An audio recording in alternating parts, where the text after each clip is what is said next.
Hi guys, I'm Jasmine, I'm Robin. I'm Rohit. I'm Michael. and this is the Socially Distanced Podcast, Episode 1. Let's go! Yeah. Okay, Please guys. ignore the awkwardness. A little lack of enthusiasm from my side, but okay, you know what I'm saying? Yeah, I mean, the shade you guys are throwing at me, I mean, I'm feeling it right here. Okay, so, I mean, it's been ages since we've seen each other, so what have you guys been up to?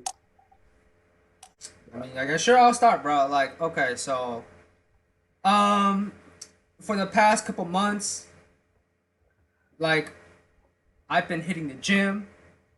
I've been trying to do my startup idea, and Michael here also just laughing. I've been trying to learn a lot more about neural networks and shit. You know, it's been kind of a struggle because my coding is still not up to par yet. But hey, Yep. we learning some shit. It's fun. It's interesting, and I fucking love this shit. So, yeah.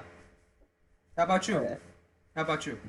I mean, last time I was the last year, I mean, the last 6, 7 months have been pretty weird. I mean, pretty weird for, I mean, everyone over here as well as the viewers, but so I was basically trapped.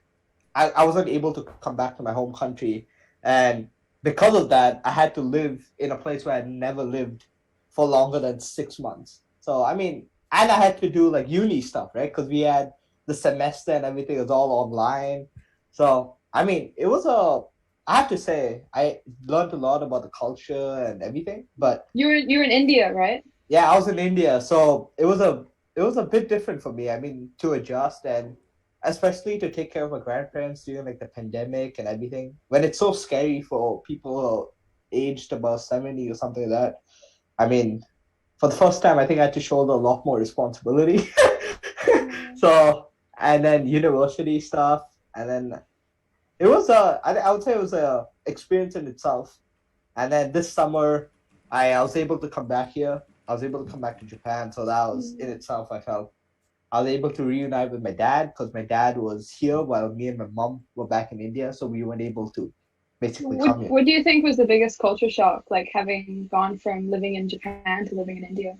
I mean, the biggest culture shock would I wouldn't call it as a culture shock because at home I speak the regional language and everything like that, but The sometimes I felt cultural the Wi-Fi shock. The connection. cultural shock was probably the fact that seeing so much brown people all the time in one place, even though you're brown too. That was probably the biggest culture shock right there, man. Oh, dude, I don't think that. Okay, that could be a fair point, but for me, the biggest culture shock was the Wi-Fi connection.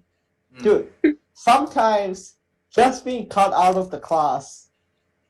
I mean, I got so angry. I was just like, why am I forced to be here? But then I realized that it could have been an act of God or it could have been any other situation. But it was really nice that me and my mom were here because my grandparents were there. So they don't really have anyone to take care of them because my uncle lives in another country, doesn't live in India. So, I mean, it was I mean, talking to Jazz, talking to you, talking to Michael. I mean, I remember the times when we were having conversations and, hey, bro, I couldn't talk to you for more than 5 minutes. So, other than that, the other culture So this shock was, mofo just cut off sometimes right in the middle of a call, be like, and sometimes just freeze, there for like 5 seconds. dude, Man, man, it's sorry, not I even cut you five, off. dude. I used to Please get continue. cut out of the class. So I would be talking and then all of a sudden my Zoom would shut down because it said the Wi-Fi connection was too slow. Okay, there's something in my eye. So I would like Michael to continue about his journey while I take this thing out of my eye. Yeah. Like I God feel damn. like I shared a similar experience to Rohit, as kind of going. I think both of us grew up outside of our home country, and this was our first prolonged stay within our place of birth. Yeah. And it was actually a pretty interesting experience. I mean, I've nearly been here for a year, Yeah. and it kind of changes you. I mean, when you're in lockdown or quarantine, you sometimes feel a bit lonely without your friends. But it's so weird because you're supposed to not feel lonely because you're in your home country, and that's where home culture is. So there's this dissonance that been happening. Dude, But I like. let's get into that later, and let's continue with Jazz. Okay. Me? Go on, Jazz. Oh, okay. It's all right. Don't worry. So I grew up in Hong Kong, right? So, hasn't really been any different staying here for longer. I just had an internship for 10 weeks, which was really good. Uh, but I think it made me like the 10 weeks were a lot more stressful than I thought they would be, just because not because of the work itself, but because it made me question a lot what I really want to do in the future. And I think I went in with a preconceived idea of what I want, and I came out with more questions than answers, which I guess is normal. Yeah. Yeah. But That's a other good than thing, that, though. it's been, yeah, it's a good thing. It's a growing up experience.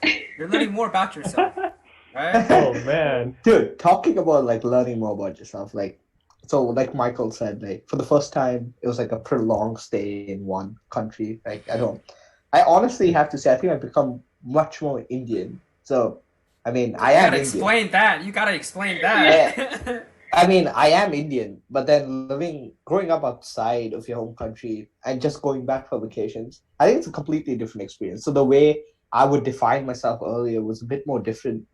But I mean, when it comes to like culture, like who am I? Like, I mean, for my college, I say we always had to write about, do you have an interesting background? And I always used to say that my whole identity is shaped by various cultures, the Japanese culture, Singaporean culture, and then now I would say predominantly the Indian culture. So while I was back, I was able to participate in so many more festivals, and I got to visit or like be a part of my first like my cousin's wedding. That was my Ooh. first Indian wedding. With the saris and shit, right? Dude, I don't wear saris. That's for the bride. That's for the bride.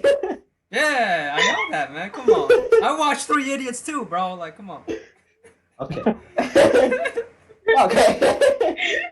I mean, I have to say, I think I appreciate a lot more about my whole heritage. I think it was an eye-opening experience in that way. And dude, the food. Oh yeah. Okay, viewers, the food, whenever I talk, food might abruptly just come in, okay? Out of nowhere, a donut, Indian food, Japanese food, dude, you name it. Like, I love oh food. man. But Hearing enough about that, you know, I don't know if this is gonna hit close to home, but hey, Rohit, tell us about your Bumble experience in New Delhi. Right? Oof. Oh. So, first of all, you got the dating app as well as the city wrong. So, that tells me how good of a friend you are. So, I mean, Oh what can I man, say, man? I know it's I mean, close to New Delhi, but I forgot the city. You know? dude, my city is like 4 hours away by plane from New Delhi. I'm a bad friend. My bad. That's like different size right there on the map, bro. My bad. But Okay. I remember it's Bumble for a fact. Okay, I remember. It could be both. It could be both. Okay, like I am guilty. Okay, Bumble and Tinder. Let's tell us about your dating life. With No, dating dude. apps. Dating in a pandemic, I think it's pretty difficult. Like you got to resort to video calls, but that never panned out because they probably looked at my profile picture and they were like, "Shit." So I mean, it wasn't bad. There was this really cute girl downstairs, but it never panned out. So I mean, it would have been nice though if I wasn't in a pandemic to like look at the dating scene in India, but I guess because I know for a fact that my cousins stayed and they were like, I mean, it's become like a kind of a norm in some places, like especially in the metropolitan cities, like metro cities as we like to call it. Like dating has become far more normal and normal. So I mean, it would have been nice, but when I was in Singapore, there were like I used to go to Indian school, right? So I mean, I have asked out Indian girls before, unsuccessfully, might I add. But other than that, it was pretty good experience. But because of the pandemic, like I said, we only could like chat. There's nothing else. What about Michael? How are those emails? Oh man, let's not talk about those emails. Let's talk about something else. Okay, stay tuned. This is gonna come out. Yeah. I don't know when. Either this is going to come out on one episode where we'll be talking predominantly about dating life and shit, or it's gonna be in the X Files. Like either one of the two, it's still gonna be content. Oh man. Okay, I feel like one thing why I brought up dating life in pandemic was mostly because, for me at least, I kind of lacked human interaction. I mean, I'm always in my room and looking at people, like tiny people on the screen, and you hear this voice droning back in background, and then you kind of feel distant from everything. And you know that your parents are probably next door or something, but you can't like talk like this. Yeah, it's different. In a sense, you can't. There are some things, at least for me, because I'm not that close to my parents, like to talk about dating life or maybe a fun night out, something like that. I mean, So I think that was what made me do some of the more thirsty things that I did. Yeah. That. Look at Rohit roll his eyes Mm-hmm. back in the first few months of the pandemic. oh, while people were staying at home, Michael, I don't know what you were doing. Yeah. He was trying to be creative about finding a relationship. But hey, I respect that. Don't question him on things he barely remembers himself. Oh man. Hey, what about you, Robin So- and Jazz? What about the dating scene back in Taiwan and Hong Kong? Okay, let me tell you something real quick, man. Ain't no dating happening in Nantou where I come from. Cause there ain't no college kids or anybody that is close to my age still in Nantou, okay? Everybody is like high school, like 18 or below, and I ain't going to jail, bro. You know what I'm saying? So ain't nothing happening. Ain't nothing happening. No. And plus, like, you could say that, oh, I live close to like a bigger city, Taichung, but you gotta. It's a 50-minute bus ride. My mom for like 2 or 3 months would not let me get onto any public transportation, so that was off the table as well. So basically, I was. Talk about the stick. Talk about the stick. Oh yeah, I gotta talk about the stick, man. See, my mom is a paranoid motherfucker. I'm sorry, mom, but hey, Yeah. it's real shit though. It's real shit. What did she do? So basically, because I live in an apartment, it's a big ass apartment. So there's an elevator, right? And my mom is super paranoid about not touching the buttons off the elevator. So every time she goes on walk, she would like literally score the streets for like tiny twigs and sticks, and then she put she put all the sticks into this box, and so every single time I'm supposed to go use the elevator, I had to get two sticks, one for going down, and then you chuck it, and then one for going back up, and then you chuck it again. So what you that don't was know is she kept a third one to beat your ass with it. you always know. See, that's already a given. Like, the third stick's there, so that's why you need to take the first two sticks. Everyone in my building does weird stuff like that. Like they use tissues to press the elevator buttons, or they use toothpicks, Yeah. or they use their key, like their house key, Yeah. or I don't know what they do. All sorts of things. Or the other one is they put hand sanitizer in their hand, and then they press the button, and then they disinfect their hands. I think that's the latter one is pretty interesting Mm. because I think that actually makes sense. Yeah. Compared to other ones like using toothpicks, using twigs, using keys. You're disinfecting, the button in your hand. At least you're disinfecting your hand, along with it. Yeah, no, I was gonna say not everyone's been washing their hands. Like in Hong Kong, a lot You of people... dirty, dude. You dirty. No, not me. And however much you glare at them, they don't get the message.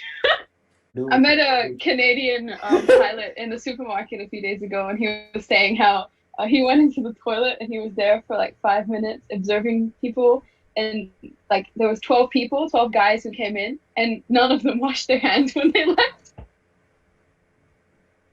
Okay, here's an interesting And he was theory. disturbed. And Here's an interesting theory about washing your hands. Just playing the devil's advocate for a moment. When you actually think about it, your hands have been touching stuff all around you, right? Yeah. So, but your appendage down there has been sitting there for the whole day. I mean, it's been touching nothing. So which is actually contaminated with more bacteria, your hands or your appendage? Is the appendage the fancy word for like? Yes. Okay. Keep it I, PC. Thank you, Rohit. I never knew those words existed in the vocab. Right? Michael's vocab. So When you take a leak, it's Yeah. actually so much. damn. It's actually you're saying it's actually cleaner to not do I it. just say Clear to though. wash your hands before you pee.